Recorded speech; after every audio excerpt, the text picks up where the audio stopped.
Stable. Steady state. That's good. Okay, good. Yeah.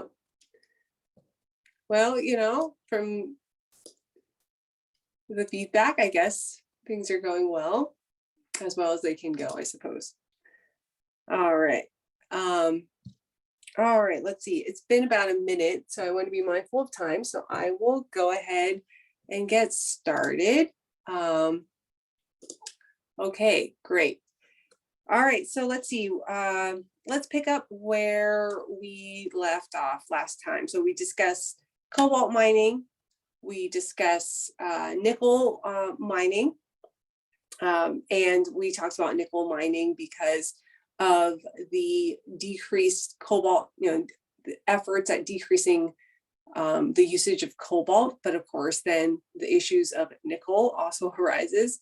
And so now we'll talk about the other important component, the lithium itself. So the ion that's actually doing the migration in lithium-ion batteries. So you could see here, you see a map, a global map of all the lithium deposits, either in clay form, in this hard rock pegamite form, or in a salt form, so lithium brine. And so you see here, in terms of the reserve, the top countries as of 2018 as categorized by the US Geological Survey and reported in this Reuters article here that's cited. Most of the reserves are located in Chile, followed by Australia, Argentina, China, a little bit from Zimbabwe, and the US is, like in 10th place. That's not shown in this top 5 plot. And so where these lithium reserves are, they're located in an area called the Lithium Triangle across 3 countries. So Chile, Argentina, and also a little bit of Bolivia. And so these 3 countries really play a role when it comes to extracting the majority of the lithium salts that we have now, and particularly Chile. And so you can see here, most of the lithium salts that are extracted from these lithium brines occur in lithium carbonate form, Li2CO3, or lithium hydroxide, LiOH, although that's often coordinated with H2O. So it's typically LiOH dot H2O. Okay, so it's coordinated, it's not charged. You can see here the cost of lithium actually has been decreasing for both the lithium carbonate form as well as the lithium hydroxide form. And the lithium hydroxide has been, more expensive than lithium carbonate because it's typically produced from a calcium carbonate reaction exchange, a metathesis exchange with lithium carbonate and calcium carbonate to produce lithium hydroxide. So Chile, as I mentioned, is a huge player in terms of where we get our lithium salts, particularly the Atacama Desert. And so this is also where a lot of the radio telescopes are. So you can imagine, these are sort of competing for the space that's there. And I believe Flint asked last time, what is the concentration of lithium in these areas? And so here I have the summary. So Flint, you predicted this slide. The amount of lithium brine broken down by country. So here's Argentina, Bolivia, Chile, also China and Tibet, Israel, USA, and then the total for these top places. So they're located in salars, or SALAR, and these are basically salt basins. And you can see here, so the Atacama Desert has the equivalent of, in terms of tons of lithium equivalent, 35 million tons, right? So this is metric ton. And in terms of the area of where these salt basins are, you know, the rough areas are about 62 miles long, 50 miles wide. So that equates to about 1,400 parts per million. So that means for every liter of this brine that you have, there's about 1,600 milligrams of lithium carbonate, and it's taken, and that costs about, you know, $2,600 per ton. This is now imperial ton, not metric ton. And so how long does it take to produce these lithium carbonate that can be for sale? So here you see it takes about 12 to 18 months of evaporation. And at the altitude of where the Atacama Desert is, it's basically just solar evaporation. You know, it's so dry there that, you know, just basically letting the salt letting the brine sit there will evaporate the water and produce, you know, lithium carbonate that one can then refine. I've also just noticed that the resolution is not showing up as well on this screen for whatever reason, but on the iPad, it seems much more clear. So I'll try to point out some details if they're unclear, and do let me know if something is, you know, not showing up so clearly. In terms of, you know, where the lithium salts come from, and you know, what other products, you know, can be produced along the way, we could see here a review of some of the resources. So they can occur in mineral form, brine form that we'll talk about, some clay, and seawater. So that's what we talked about, but we'll focus more on the two less intensive resources that we can get lithium from. So we can get them from the minerals and the brines. And you can see here, you know, when you get out from the brine, you can get out lithium carbonate, which then you can react with calcium carbonate to produce lithium hydroxide. And in terms of, you know, not only used for lithium ion batteries, but they can be used in other applications that you see here. You know, so there are other markets as well that need lithium carbonate. And interestingly enough, if you react lithium carbonate with calcium hydroxide, you produce 2 molar equivalents of lithium hydroxide and calcium carbonate, which is just actually chalk. So there's a market for that as well. You could then further react lithium carbonate to produce lithium chloride, lithium metal for pharmaceuticals. You know, it's antidepressant. So there's quite a number of usage for lithium beyond energy storage. In terms of resources of lithium in the United States, you see here a list of some top areas, some salt basins, particularly here I've listed the Salton Sea and also the Smackover Basin, or in Arkansas, Salton Sea in California. And so in California, it's actually 350 square miles of it, pretty close to Joshua Tree National Park. You can also, there's a lot of lithium brine extraction from Silver Peak in Nevada. So that's about 3 hours away from Reno, and also 3 hours away from Vegas. So it's between Reno and Las Vegas. And that's actually only 6 square miles, but there's a lot of work there to produce lithium salts from Nevada, actually. There's also Great Salt Lake in Utah, and another Searles Lake in California. Right, so there are places in the United States where we can get lithium salts from, but you can see, you know, the dominant player really is Chile. Okay.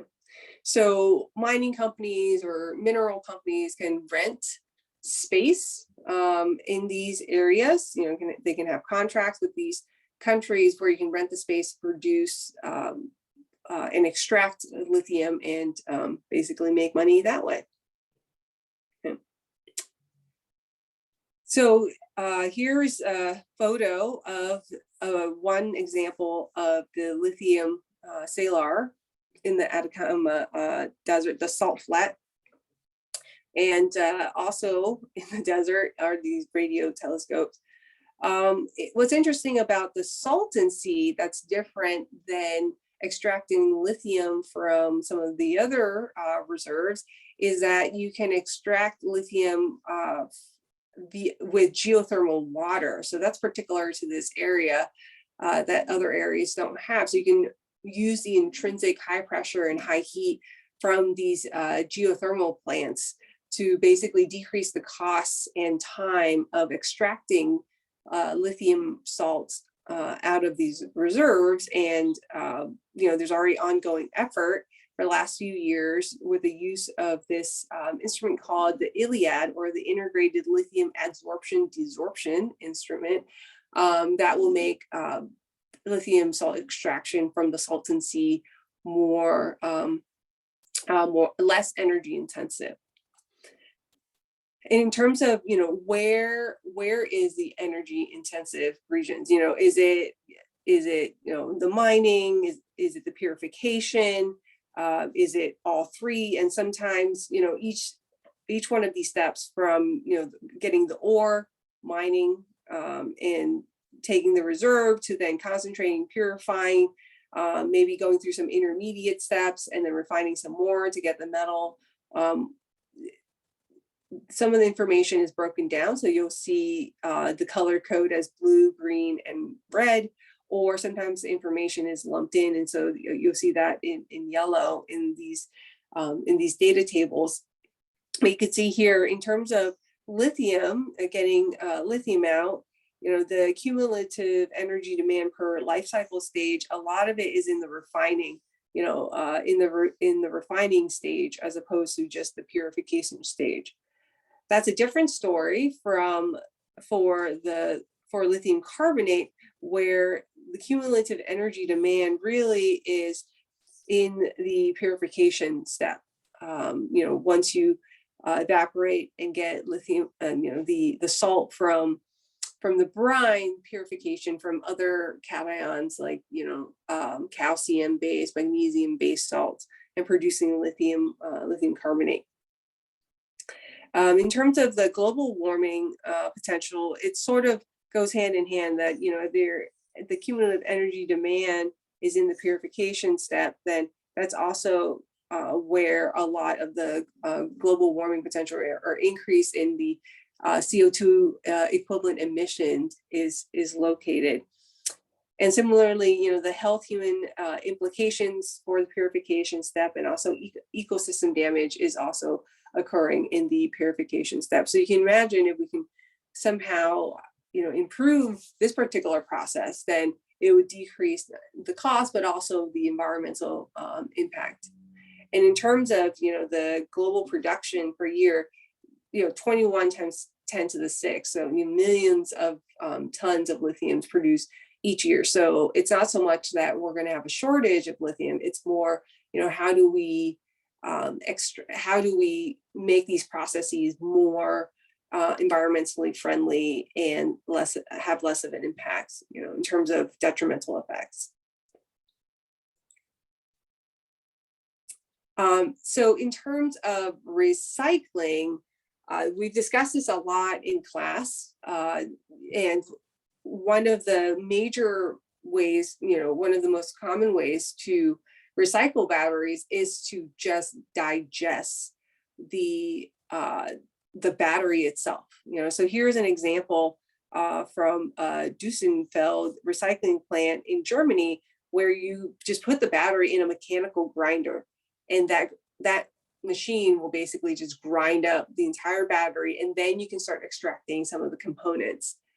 And in terms of, separating the plastic materials from the metal casing, from the ceramic cathode material, typically the methodologies for doing so include, smelting. So there, you heat up the components to purify and extract the metal. So that's pyrometallurgy. or you can dissolve the materials in acid and start to separate in a solvent. So that's hydrometallurgy. Then precipitate out, as salt. And we saw that a similar example with platinum to produce platinum salt that you can then buy from, say, Sigma Aldrich. And in terms of the production rate, how much are we actually recycling as of today? Well, CATL is one of the largest lithium-ion battery producers. That's a Chinese-based company, and its subsidiary, this company, Guangdong Front, recycles 1,200 metric tons of in terms of batteries a year. So that's equivalent to about 200,000 cars. So that's kind of a drop in the bucket, because that's not a lot of a lot of recycling. There's also other techniques juxtaposed to just grinding up the battery and recovering the metal and then turning it back into a salt, is that you can try to maintain the crystal structure and reuse it. So you basically avoid grinding the batteries. You try to preserve and extract the cathode material so that the crystal structure is intact. So there are ways of delaminating the ceramic composite from the current collector. But that's quite difficult, because everything has to be handled with care in that case. Whereas this type of instrument can be or machine can be isolated in its own room that can be that's regulated in terms of in terms of gaseous environment. Because if you try to extract batteries, in their whole form, you could see here this this staff member, really needs proper ventilation and equipment, personal protective equipment, PPE here, where they can be protected from electrical shorting. And these are high voltage batteries. So it's not just one cell, it's a whole battery packed.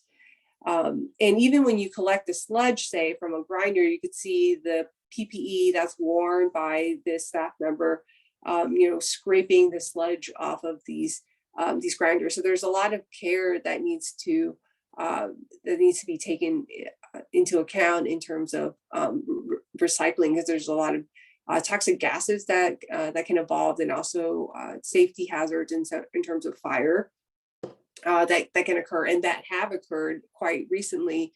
In 2016, 2018, there have been a number of reports, both European and Chinese-based companies that have tried to recycle batteries, and they've had on-site fires at their factories. So this is a huge concern for the industry. And in terms of electric vehicle battery recycling, there are a number of ways that we can approach recycling in terms of the life cycle assessment and end of life. So the reference is the reference and some of the strategies are summarized here. So one, we can improve, let's say, recycling efforts or the end of life vehicle with current technologies now, right? So in one scenario, electric vehicle sales continue to grow, but there's no changes to end of life situation, right? So we have no additional plans for recycling, let's say. And so that will result in resource loss and low recycling capacity. So basically, we're not doing a lot of, we're not putting in effort to actually recycle. If that's the case, then, well, in terms of what we can do is, here we look at, the new chemistry. What we can do is then, okay, if we want to reduce cobalt and reduce cobalt use, but we're not going to recycle anything, then we should just try to adopt new chemistry. So there's a lot of effort in terms of developing nickel-rich cathode materials. So that's the example here, where NCM or NMC, they're interchangeable. Lithium nickel 0.8, cobalt 0.1, and manganese 0.1, and also nickel, cobalt, aluminum oxide let's say we change chemistry so that is basically very low cobalt usage. Okay, so that's one scenario. Another scenario could be where the technology or TDS model is we substitute basically the entire substitution of cobalt. Right, so here we're not even using any cobalt by, let's say, 2020.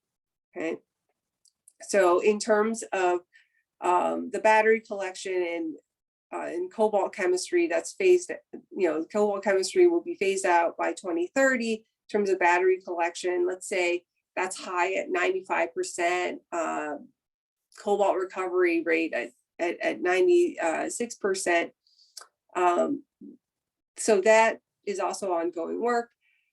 There's also a model where the technology is that we reduce cobalt, but not completely. So cobalt is going to be a small amount of that.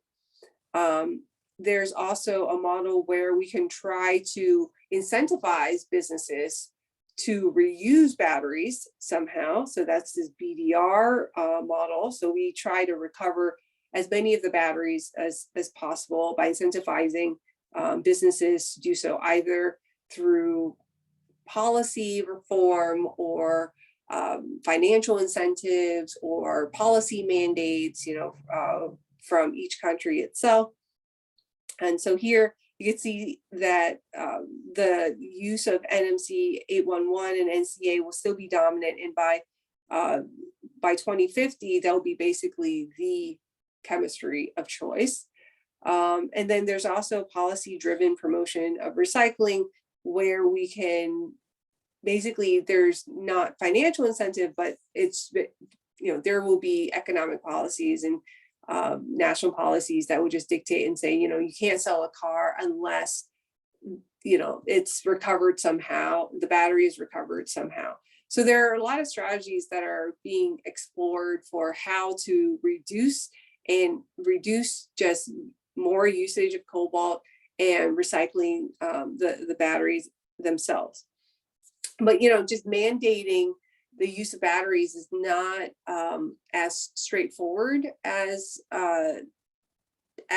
one can dictate, because the recovery method is quite involved. So here's an example of the whole methodology for and the whole cycle for recycling.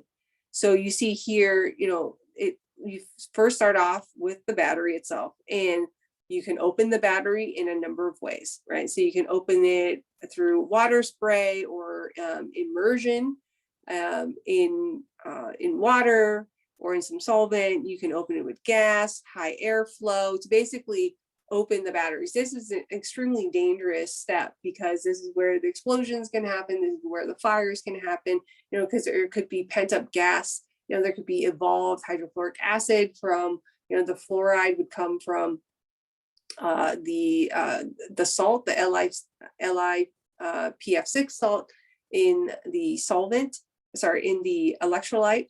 And so this is, not a simple task. But once, let's say, you open the batteries, then you can physically separate, the steel, iron, plastic foils.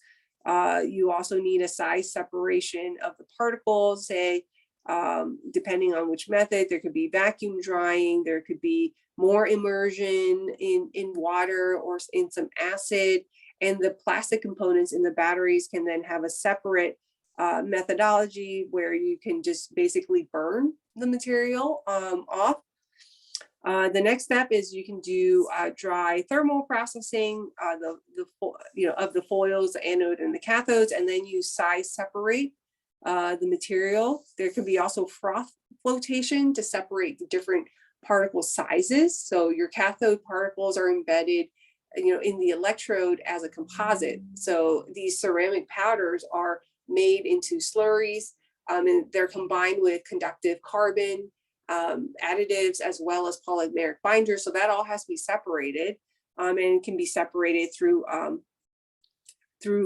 technique called froth flotation that's based on size and pH. And then you can separate, the carbon materials in the anode or silicon, and you can separate the cathode from there as well. There's also a pathway for a lithium extraction, so you can recycle lithium as well and recover that here in this final step. In terms of where you can recover the cathode materials, there's a last step of, let's say, hydrometallurgical extraction, where then you can separate and precipitate out the different metals and separate the nickel from the cobalt. So it's actually, quite involved. And along the way, there are methodologies for, let's say, magnetic separation, where you can try to save some of the casing component. That way, the steel and the iron components, you can do magnetic separation there. So it's actually quite complex, and you can imagine this is going to be different for each type of battery. In terms of, what kind of, how effective are these, how effective are these batteries, recycling technologies in terms of the readiness? So green is best, this red, pink color is worse. So in terms of readiness, pyrometallurgy is ready. We're there. We're there. But it can be, not that complex in regards to, you just burn everything, and recover the metals of high melting point that way. The quality of the recovered material might not be the best, so that's highlighted in purple here. In this pinkish color here. And the quantity is somewhere, in the middle. Production cost is pretty effective, so that's in green, relative to hydrometallurgy. And one of the reasons why hydrometallurgy, in terms of the cost, is less, so it's yellow, relative to pyrometallurgy is green color, is because of the cost of the solvent, the vats of solvent that you're going to need, and also not potentially not be able to recycle, right? In terms of the differences in the methodologies, they go through something similar. In terms of pyrometallurgy, typically there, so that's for recycling or for mining. Whatever you get out of the ground, you still have to crush it down to small enough sizes. And for hydrometallurgy, if you're mining, you then have to leach, heap leaching. So you have, a huge area, football fields worth of the material that you have to basically dissolve in acid, so you introduce extraction, you leach out that way. And then you have huge electrodes that can electroplate the metal onto. So there's a lot of acidic components, solvents that go into there. For pyrometallurgy, once you can ball mill, thicken it, and you can just basically filter the intermediate components before smelting. Okay. I believe Dagny also had a question about direct recycling. What if you can just take out the battery and reuse it for some purpose? That's also a fine option. That would be the best, but technology readiness is not quite there yet. And in terms of sorting, you can see here, this is a huge issue, right? Because how do you sort? You need some sort of instrument or a robot, basically, that can just take any battery that comes down the pipeline or the conveyor belt and be able to say, this is a cylindrical battery pack. This battery pack has cylindrical components, cylindrical cells in them. This one has, prismatic. This is, all that. So right now we don't have the infrastructure is not there for the robots to do that. But if we were to reinvent redo infrastructure where from the factory, there's a QR code or there's some sort of tagging, even a barcode, where then a recycling robot can later identify and trace the provenance, the history of this battery, and get the state of health, how much charge there is, how many cycles has this battery experienced, then with artificial intelligence or some robotic algorithm, you can quickly sort through these batteries and determine, how we're going to use it as a next step for direct recycling. Direct recycling here also denotes just trying to extract the material out without reducing it to the metal and then regenerating the salt, right? So if you get out the nickel and the cobalt now, if you want to reuse the material in the same form as a cathode active material, then you have to relithiate. You have to resynthesize the lithium, nickel, cobalt, manganese oxide crystal, right, powder, to then remake the electrode. So direct recycling can be either just take the battery pack out and reuse it for something else once you know the state of health, or it could be also just try to preserve that crystal structure and delaminate the cathode composite and etch out the polymeric binder and the conductive carbon to then preserve the crystal structure and operate that way. In terms of how much cobalt, nickel, and copper and manganese and all these other elements that can be recovered, we could see that these methods are pretty good, all three of them, with the exception of pyrometallurgy, where lithium is typically not recovered as well when you burn off when you use pyrometallurgy.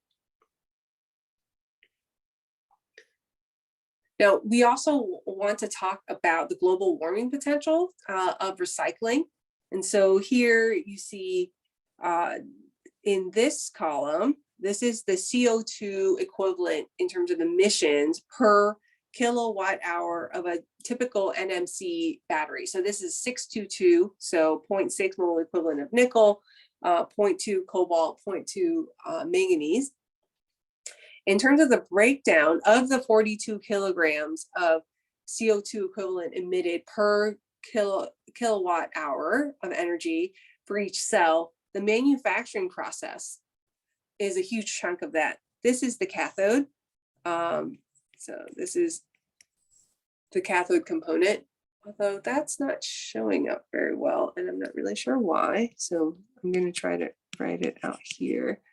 Hopefully that shows up a little bit better. So that's 30% of the emission. So and then also production of other materials take up 29% of that 42 kilograms. So not only the cathode production, which is a huge component, but manufacturing of the cell itself is the whole manufacturing process is a huge contributor to that. So the way we're fabricating and producing these cells are not, can be improved in terms of reducing emission. And so in terms of using the electrical grid to produce these cells, so the different chemistries, NMC, NCA, and lithium iron phosphate, this study looked at three different electric grids. One, the US national average. This particular grid, the Northwest Power Pool, just because it provides it's representative of an electric grid that doesn't emit as much CO2. And then this electric grid that typically produces more CO2 equivalent for whatever reason, but they're representatives of the average as well as tapping into electrical grid that doesn't emit as much, so a low end and a high end. So what this shows is there is a difference choosing the form factor of the batteries themselves. So here is, producing NMC, NCA, or lithium iron phosphate cylindrical cells versus pouch cells. So those are flatter. And so you can see the emission in kilograms of CO2 equivalent per kilogram of battery. So you could, not surprisingly, for each one of these chemistry, if you're tapping into an electric grid that has high CO2 equivalent emission, then that also contributes to high overall CO2 equivalent emission per kilogram of battery produced, right? But it's typically, so, it's comparable between the cylindrical cell and the pouch cell. The pouch cells being a little bit lower. So you can see here transporting these materials from site to site to actually produce a cell. That doesn't contribute as much, interestingly enough. But the production of the cathode materials is where we can really improve, for cutting down emissions. So the manufacturing methodology, the cathode making methodology, and also the material. So if we can recycle the cathode material, we can contribute to reducing CO2 emission in the same way. Okay. So if we do recycle, how do we then, what is the offset? How much CO2 equivalent emissions can we avoid? So here is the study looks at cylindrical cells and pouch cells. And in terms of the emissions avoided here, depending on how you recycle. So pyrometallurgical methods, hydrometallurgical methods, direct recycling for cylindrical and pouch cells. For cells that have NMC and NCA chemistries, you could see that the hydrometallurgical recycling method will increase CO2. The emissions that's avoided increases. But if you burn it, you don't actually avoid, you're actually still contributing more CO2 emission in the recycling process. Consistently though, for both cylindrical and pouch cells, you don't gain that much, if at all, any CO2 emission avoidance. So recycling, then that's because iron does not produce as much CO2 emission to begin with. So then if you introduce a second step of recycling, these cells, because the baseline is already so low, you don't actually avoid that much. Whereas for nickel and cobalt, because they are more intensive in terms of energy and CO2 emission, you can actually avoid some of the CO2 emission if you recycle the material versus just producing the batteries from scratch, right? So that's somewhat counterintuitive. I think that recycling doesn't always reduce CO2 emission. I have a bigger picture of this diagram in a few slides. So I'll come back to that in terms of the different varieties of battery cells. Okay, so I have some additional slides. That was where we ended lecture 31, which is today. So that was the part 1. So we'll continue with the part 2. So you can find these slides on Carmen. So in terms of recycling, I found it really interesting that we actually do this. We do a really good job of recycling lead acid batteries. So while the energy density is lower, the chemistry is quite corrosive.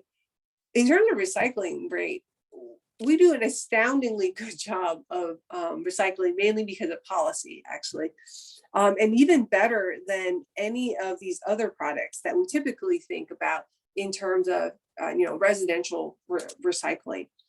Okay, so that might be a goal that we can set to, which is it's not impossible, or that we can look to. It's not impossible to have policy where we can recycle, let's say, lithium-ion batteries in the same fashion as lead acid batteries, right? We can recover a high percentage of these batteries.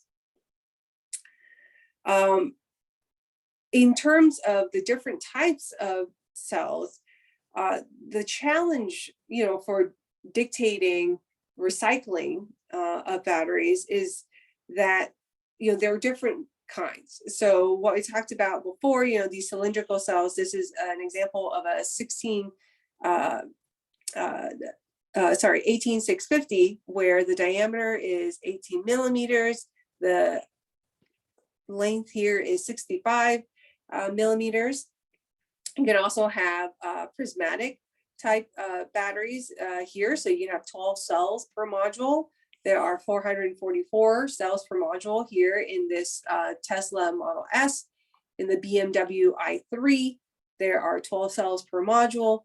In the Nissan Leaf, the battery electric vehicle, that particular car uses a battery pack that has pouch cells. So here you can see the form factor is a little bit flatter for each cell. In terms of module, there are 444 cells per module, and there are 16 modules per pack. So this is where the weight starts adding up. So if you have a battery, a cell that is rated at 3.6 volts for NCA cathode, and you have 48.5 grams of both NCA cathode and graphite anode, when you multiply it up, 444 cells per module, 16 modules per pack, you're at 25 grams for the module, 25 kilograms for the module. And then on top of that, once you put together the 16 modules per pack, you're looking at a 375 volt battery pack that weighs 530 kilograms. So that's about 1,100 pounds. That's a significant amount in terms of the weight. And to put it in perspective, an average sedan is about 3,000 pounds. So if you're the Nissan Leaf and you have 48 modules per pack and each module has 4 cells, you're looking at 294 kilograms or 648 pounds, right? So that's smaller, but still a substantial amount in terms of the percentage of the overall weight of the vehicle. And so this is where that statement of, your battery pack really becomes a structural component. It takes up a lot of space. It's also very weighty. So it becomes a structural component in your vehicle. So the vehicle design, is basically you have to start over, because the way current vehicle, gas and diesel powered vehicles are designed, that's not amenable to accommodating these types of the weights and size of the battery packs. In terms of the disassembly of the battery packs, when you remove the battery pack, you think about, well, can I swap out the batteries? Well, you can. There is a system in place already where you can drive up. Let's say in Netherlands, there's a pilot case where you can drive up, the battery pack will drop out of your car, and then another battery pack can be inserted. But you can imagine the difficulty due to the heterogeneity of that system if you have 3 different types of battery pack design. Okay, but you can recover a lot of the components, not just the cathode material itself. So here you can see a list of the recovered components: the electronics, the wiring, the module casing. You can also recover the terminals, the cell materials themselves, and then within the battery, you can recover the elements that we've already talked about. The cobalt, nickel, lithium, manganese, aluminum, and all the plastics. Okay. In terms of the cost of relithiation, that's something we need to think about. We've been talking about the emission, which is an important component, but in terms of cost of relithiation per kilogram of cathode material, what we can see in this chart is that the cost of recycling or relithiation will come down when you reach about 1,500 tons, metric tons per year, in terms of reproducing either lithium iron phosphate, lithium cobalt aluminum oxide, lithium nickel manganese cobalt oxide. Right, in the shaded region from the average lines here show the low and high cost region of these estimates. And so the economies of scale are really reach when you reach about 1,500 metric ton of annual production. And one of the reasons why the lithium iron phosphate costs are higher relative to NMC and NCA is because before you had to remix. So the baseline for lithium iron phosphate, the differential is higher because before you had higher costs of pre-mixing that you didn't have for lithium iron phosphate. So it's a little bit counterintuitive to think of it that way in terms of plotting it in this curve. So right now, in terms of the manufacturing costs, right, it costs about $24 per kilogram of NCA, $21 per kilogram of NMC, and $20 per kilogram of lithium iron phosphate in terms of manufacturing costs. So if you can recover these materials and relithiate at under $15 per kilogram of NCA, $19 per kilogram of NMC, and $4 per kilogram of LFP, then you can reach parity, and it is worth it to recover and recycle these materials. And so what does that mean if you produce, 1,500 metric tons of these materials a year? That is equivalent to about 1 gigawatt hour of total of from NMC type chemistry, a little under 1 for NCA, and about 0.7 for gigawatt hour for LFP. So that's how much energy you can get out per year. Right. And so, the volatility of cobalt and these prices that I quoted, you could see here just in the last 2-3 years or so, the cost of cobalt has really, gone up and down, has really fluctuated. I mean, as of today, it's $59,500 US dollars per ton, but there's a huge fluctuation. So that's the origin of that, is because there's the geopolitics of where cobalt comes from. And in terms of the costs, the potential, the size of this industry beyond just vehicles is, if you have a smartphone, that takes about 5 to 10 grams of cobalt. Laptops these days take about an ounce. Cars, we've already talked about that, 10 to 20 pounds. So if you were to take all the cobalt, right, that is currently exported from DRC right now, and that's about 72,000 tons, how many batteries, and what's the how many batteries in portable devices like smartphones does that affect, and what is the dollar translation to that? Well, if you convert that to about an estimate of 5 to 10 grams of cobalt in a battery, convert pound to gram, you get about 10 to the 11 grams, and that translates to 10 to 11 devices, and that translates to an industry that's worth about $131 billion, right? So you can imagine, if you change how much cobalt goes into here, you will translate down the line significant cost savings. That is, of interest to the global economy. And you could do the same calculations, for vehicles. And so if you assume, okay, instead of the cobalt that's being exported from DRC at 72,000 tons, now let's say it goes into a battery pack for a vehicle that takes about 10 pounds of cobalt, right? That translates to $720 billion industry there that you can impact. And if we have 1 billion cars on, globally, we can then also back calculate, okay, well, how many pounds of cobalt do we need, and can we get that all from, one location? And of course, the answer is no, if we were to replace all the vehicles that currently exist on this earth. And Alan had a question about boats, right? So we can a few lectures ago. So I'll revisit that question. So, Alan asked, well, can we do the same thing for boats? We talked a lot about vehicles.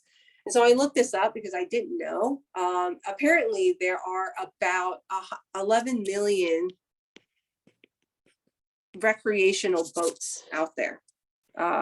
You know, so that's about, you know, we'll say 1 times 10 to the 6, roughly, you know, oh, sorry, that's actually to the 7, roughly. And so if we say, okay, there's, well, 1 battery pack per boat and 10 pounds of cobalt in each pack.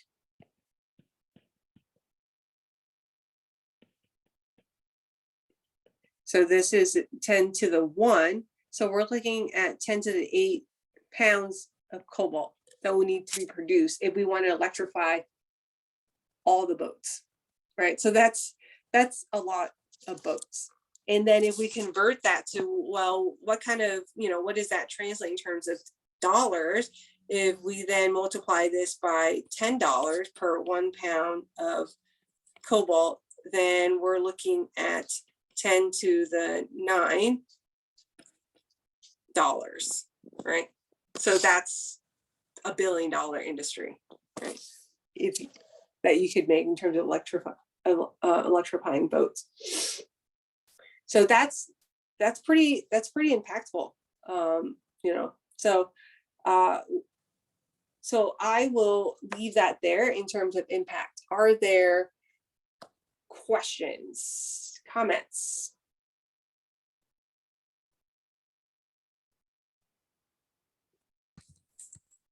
This is just a quick question about the project, if it's okay. Sure. What's the next thing we have to do again? Just wait for our for the reviews and groups to be assigned? Correct. Yes. All so right. that assignment will come out pretty soon. We are waiting on a few reports, and so but that should be coming out pretty soon, and so you'll receive a notification when that's ready, and then also the due date for that. Yeah. Gotcha. Mm-hmm.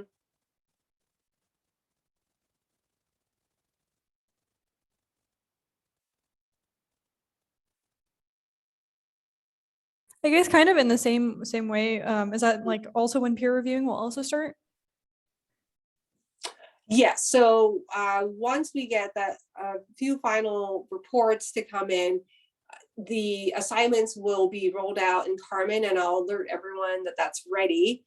I do have posted a screen capture video on how to, you know, go into Carmen and do their peer review, along with the rubric that you can use to peer review. And then we'll also post shortly the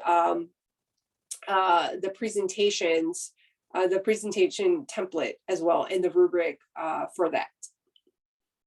Okay, great. Thank you. Mm-hmm.